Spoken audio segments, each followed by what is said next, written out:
You're listening to Stanford Medcast, Stanford CME's podcast, where we bring you insights from the world's leading physicians and scientists.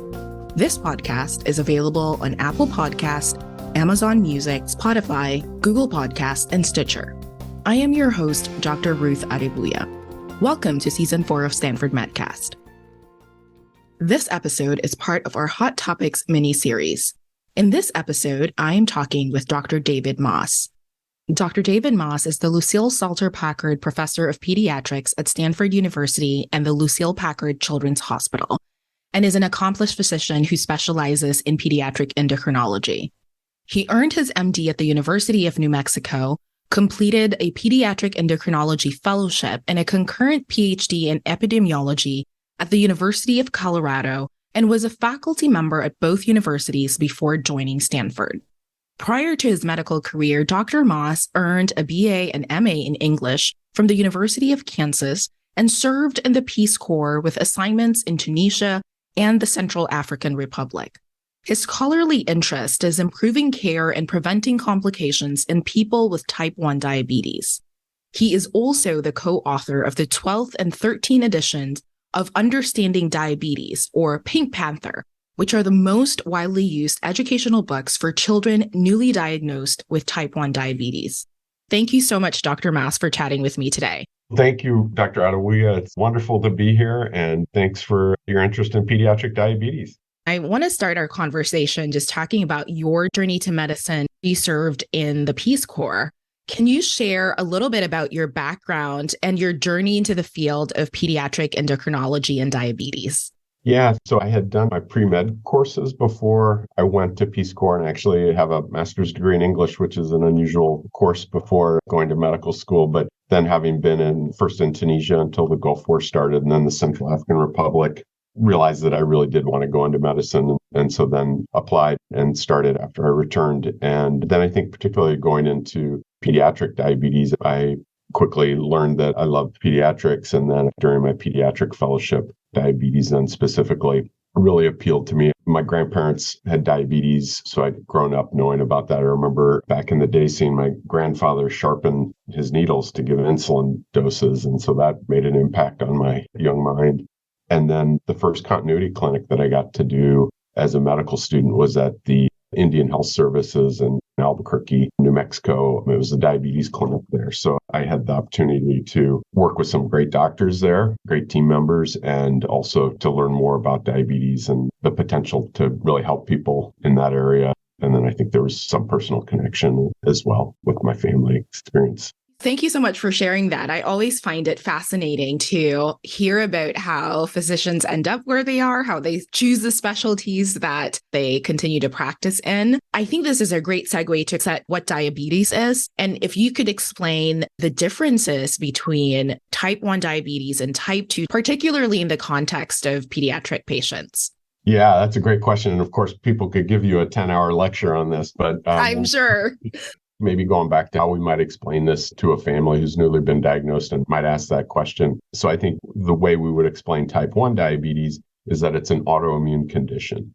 So the immune system in type 1 diabetes has gotten confused, and it's now attacking a part of the body, the pancreas, and specifically the beta cells in the pancreas, and destroying those. And so the symptoms that you see at the onset of type 1 diabetes typically are the result of not having enough insulin in your body. So what does insulin do? Well, we eat our food, it gets broken down and then absorbed as sugar. And then we need insulin to work like a bridge to get the sugar from the blood into the cells of the body.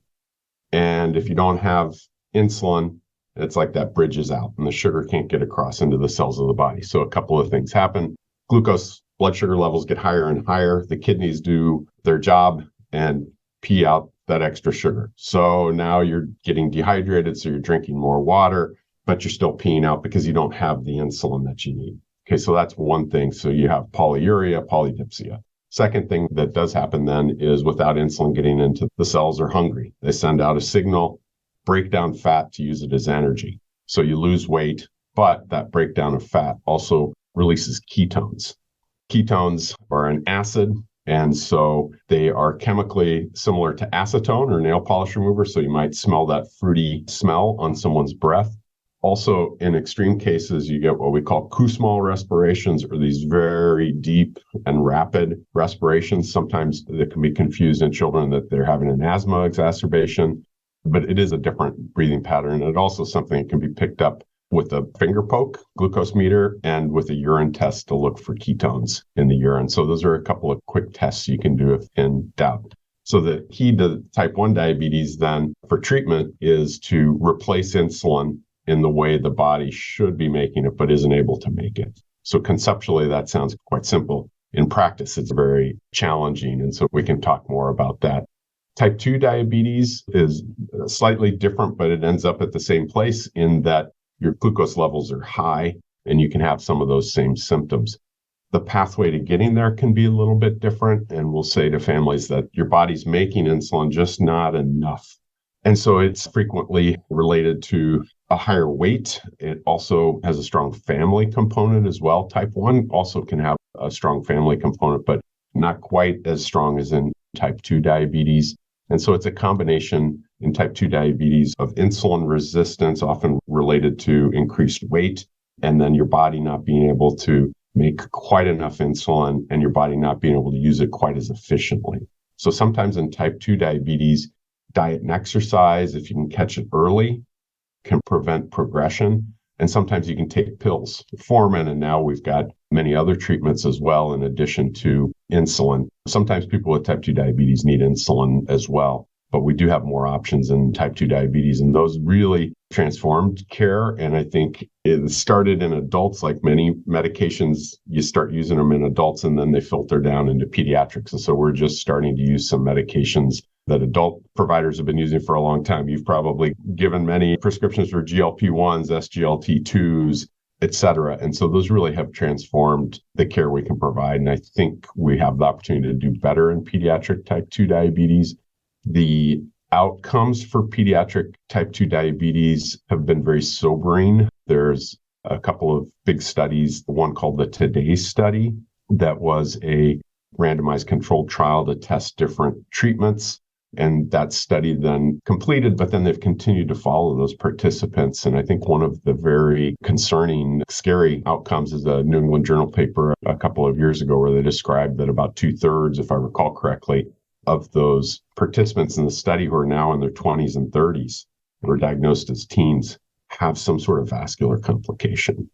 There were some cases of heart attacks, there were some fatalities, there were some renal failure. And to think that's happening already in somebody in their 20s and 30s is when they should be in the prime of their life, that they're having those complications that previously may have been associated with people older, 50s, 60s, 70s, who've had diabetes for a longer time is a real concern. So we've got a lot of work to do in both type 1 and type 2 diabetes as well. Mm-hmm. The last portion of what you said really underscores the importance of early diagnosis because there are potential consequences. Can you speak more about the importance of early diagnosis in managing pediatric diabetes? Yeah, it's a great point. And with type 1 diabetes, we now just in the last year have the first approved immunomodulatory therapy. It's called teplizumab, or the trade name's Tzield. And that is an immunomodulatory agent that has been shown to delay the clinical onset of type 1 diabetes by about 2.5 years. And so that's the first treatment that we've had. There was another study out in the last year called the CLEVER study, and it was a factorial design looking at starting newly diagnosed pediatric patients with type 1 on automated insulin delivery, yes or no, and then yes or no starting on verapamil. And the endpoint was then preservation of C-peptide or beta cell function. So the automated insulin delivery achieved more time in range or a lower A1C, but it didn't have an effect on C-peptide or beta cell preservation. So people were disappointed about that. However, the verapamil did show a benefit, I think to the surprise of many. It has an effect on calcium channel and glucotoxicity. And so that's thought to be the mechanism. And there's papers written on that we could pull and look at those if we wanted to. But that's encouraging as well. And you think about a medicine like verapamil, which has been around for decades and is not very expensive. Now, some people point at that paper, which was in JAMA in the last year, and say, but it was a small group of, I think it was 80 people or so in the whole study. So there are other versions of that study being repeated now in slightly larger groups. But finally, we've got a couple of treatments that we can offer people at the beginning, in addition to intensive management right away. Back to that study that the intensive management didn't preserve beta cell function was a disappointment. However, it's very encouraging that you can start intensive management early and get such good outcomes. And that also goes back to the study we're doing, where we're getting about 65% of our patients have an A1C below 7% at 1 year. And historically, that might have been 25% or so who had an A1C below 7%. So we still have work to do, but we're moving in the right direction. For type 2 diabetes, the prevention can start even earlier. Healthy diet and exercise, whether you're an adult doctor, a pediatric doctor, eat healthy, exercise, don't smoke. These are pillars of health. And it can be a real challenge, though, for some of these children and adolescents. They're not doing the grocery shopping. There can be some very difficult socioeconomic situations. You may not have access to food. You may not be in a neighborhood where it's safe to exercise outside. There may not be these opportunities.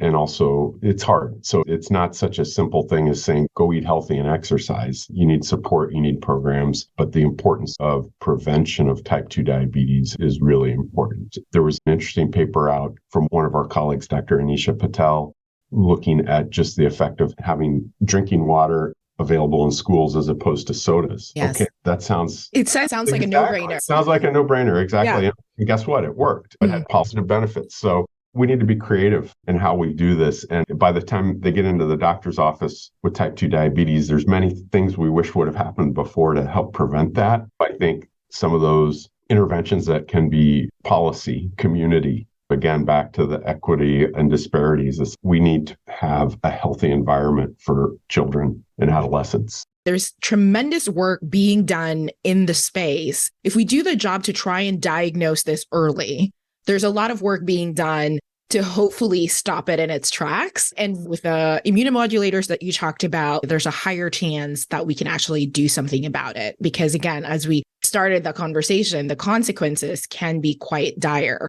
You talked about how children are typically not the ones who grocery shop. You need to look at socioeconomic factors. What are other unique challenges and considerations when you're dealing with diabetes in children and adolescents that you might not think about when you're dealing with diabetes in adults?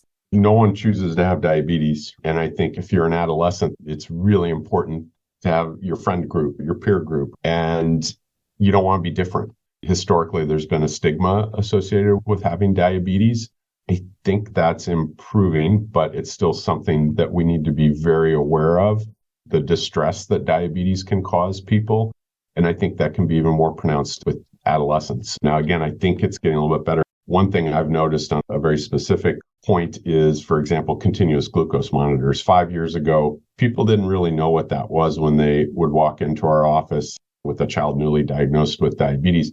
But now, for the most part, people say, oh, is that the one that Grandpa wears, or is that the one that Nick Jonas did the ad for? Something like that. And they say, exactly, let me tell you about that and why it's so much better to wear this little thing. Now, I know you don't want to wear a little thing, but the other option is to poke your fingers 6 to 10 times a day. And as a parent, if you wear a continuous glucose monitor, we can get that data up to the cloud and down to your phone. And so you can know if your child's in kindergarten, you can look and see what's going on and that peace of mind that comes with it. So that's one improvement that's been made. Now, no one wears diabetes technology by choice. It's not a fashion statement. Having said that, I think we're in a different place now than we might have been 10 years ago with that. But I think the challenge with pediatrics is it can be just that peer group and making sure that the children and adolescents are able to work through that. And we're very fortunate here at Stanford that we've got multiple diabetes psychologists on our team. And so to have that type of support for diabetes distress and other things related to diabetes is really important. It's not all about what's your glucose, it's what's your quality of life. And so with one thing in type 1 diabetes, that's been a huge advance is the diabetes technology that I've been talking about. And so you have a continuous glucose monitor. It's going to read the glucose every 5 minutes. It can beam that information to an insulin pump that then delivers insulin, and it can modulate the insulin to give a little bit more or a little bit less, depending on what your glucose value is and if it's predictive, if it's going down, going up. Now, you still have to give a bolus or push a button to give a dose with your meals and snacks to get the best results. But those systems work really well compared to the past. They're A-level evidence from American Diabetes Association, ISPAD, which is International Society of Pediatric Adolescent Diabetes. Having said that, not everyone necessarily wants to wear something like that. However, it's getting better and better. I think we're now at the point where continuous glucose monitors, I think in our clinic, we're 70, 80% of our patients with type 1 diabetes are wearing those, and hopefully that continues to go up. And then I think these automated insulin delivery systems, and there's now about 5 that are approved and available, 5 different companies and systems, as well as some do-it-yourself or open access type systems. Obviously, this is a chronic issue. This is something that's ongoing, will likely be part of an individual's life for the rest of their life. And so in terms of primary goals of diabetes management in pediatric patients, it sounds like the goal is to prevent complications. And does the goal of management change depending on their age or other factors? What I used to say to my patients is the 3 goals for diabetes care were have your A1C as low as possible, A1C being a measure of your average glucose over the last 3 months. I think now we also use continuous glucose monitoring metrics, so to have an average glucose or time in range between 70 and 180 to optimize those. But then the second part is not have too much hypoglycemia. Sugars below 70, we want to be less than 4% of the time or less than 54. Less than 1% of the time, and think 4% of the day is 1 hour. So that's 1 hour in that 70 to 54 range. So those are the first 2 goals, and they kind of battle against each other. You got to balance them. It's a little bit, I don't want to say easier, but it's a little bit more achievable now with continuous glucose monitors to get those targets. But then the third goal is a little bit of a trick question. Have fun and be a kid. It's really quality of life. We got to do those first 2 things, but we want you spending your time doing what every other kid is doing, playing soccer or whatever it is that you like, doing your homework, whatever. So we got to take care of those first 2 things, but then we want you to have a full life doing what you want to do. Complications, the acute ones are hypoglycemia that I talked about. That's still very much a concern, but it's gotten much better with continuous glucose monitors and the automated insulin delivery. And then the other side is diabetic ketoacidosis, where you're not getting insulin. That's also improved with the continuous glucose monitors to give you a warning that you're high, and should be, for the most part, avoided once you know that you've got diabetes. Sometimes it may be unavoidable with illnesses or other things, but we should be able to manage that. And then the longer term complications, as you talked about, are damage to the eyes, the nerves, kidneys, and heart. Those generally are longer term from having elevated glucose values, and something that we should be able to reduce with those lower A1Cs that we're now seeing. And in kids, a 14-year-old doesn't think about 10 years from now. They may not be thinking about 15 minutes from now. So it's often something more that medical team or the families are worried about. And it doesn't do any good, in my experience, to threaten kids with, oh, you better do this or that is going to happen down the road. It doesn't make me feel very good as a doctor either. I think it's more focusing on the positive benefit. How do we help you with your diabetes self-care? Because they're in seeing us a handful of times a year, right? And this is a 24-hour-a-day condition that they have to manage. And that's one of the really hard things. You don't get to say, oh, I'm taking today off. Exactly. You don't want to play the bad cop when you're talking to a child or adolescent about their care, but they have to be bought into their care at the appropriate age level for them. How do you do that? Because as you just mentioned, that can be quite difficult to do because that's not what they're thinking about. As a clinician, how do you navigate those conversations with pediatric patients?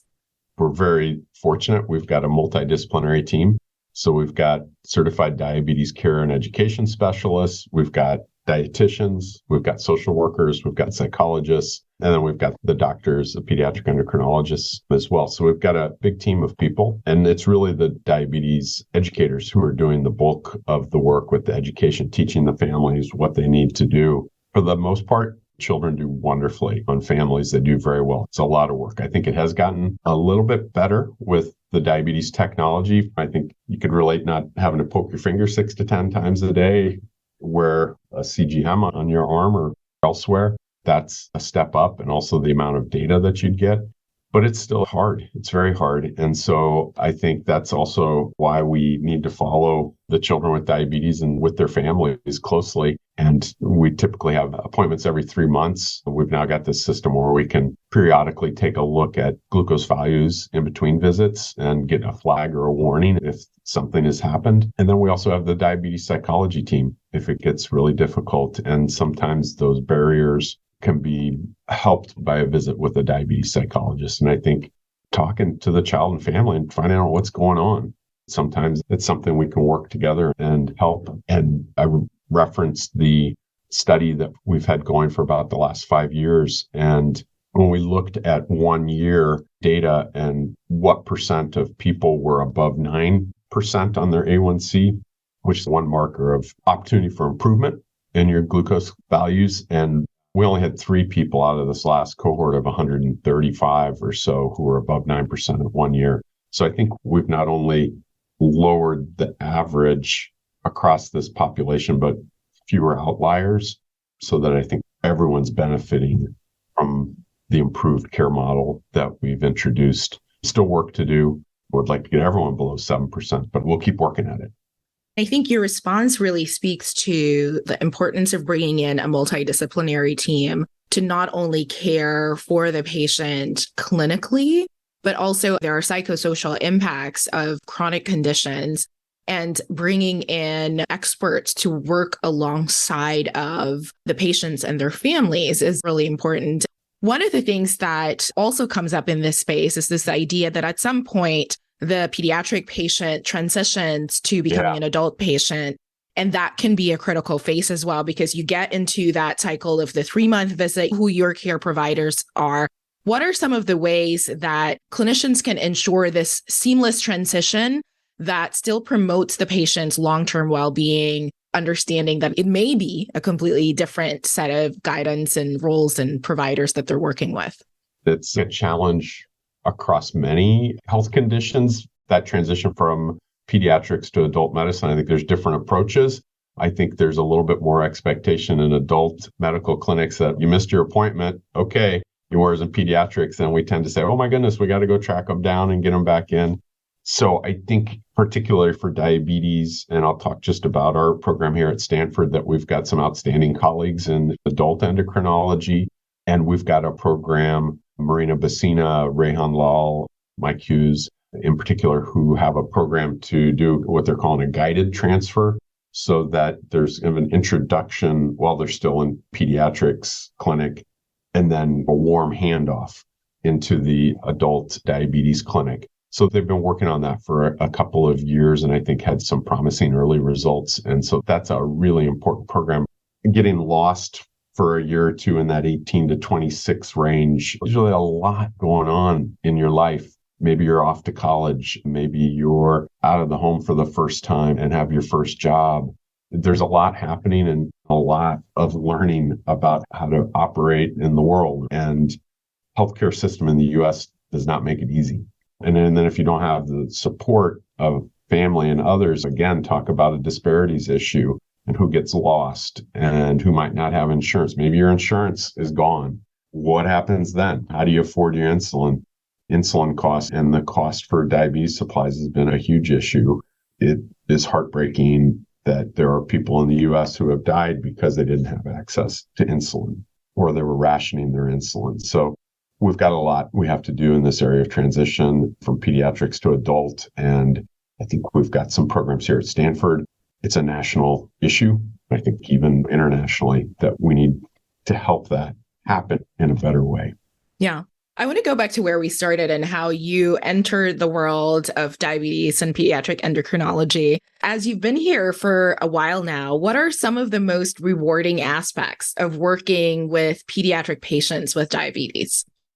Yeah, I think it's always fun. I'm looking at a patient last week who brought me a little bracelet. They'd made this little bracelet that's Dr. Maahs, things like that. And then they drew me a little picture. And I think one of the great things about pediatrics is you get to know the families. In diabetes, we generally see them every 3 months. And it's fun to see these kids. I think with these automated insulin delivery systems, often we don't have to spend as much time looking at glucose values and figuring out how to adjust insulin because these systems are already doing it for us. We still need to pay attention to that. But there's more time to talk about general health, your wellness, mental health. Are you exercising? What are other things that we can help with? I heard recently about the T Swift concert from 2 patients. That was pretty. It's what's going on in your life.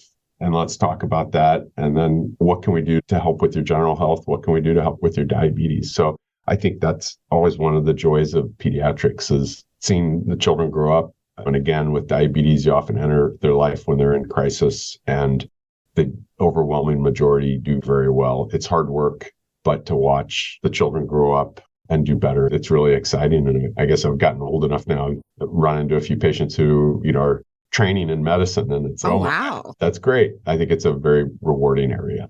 It's very helpful to have daily reminders of why you do the work that you do and to see people grow and live their lives fully. I know that we're barely scratching the surface of the incredible work that you and your team are doing and the advancements that are happening in this space. But I think this gives us a great peek and awareness that there are things that are happening that are exciting. Thank you so much. And thank you for sharing your insights on this topic. Thank you very much. It was my pleasure. Thanks for tuning in. This episode was brought to you by Stanford CME. To claim CME for listening to this episode, click on the Claim CME link below or visit medcast.stanford.edu. Check back for new episodes by subscribing to Stanford Medcast wherever you listen to podcasts.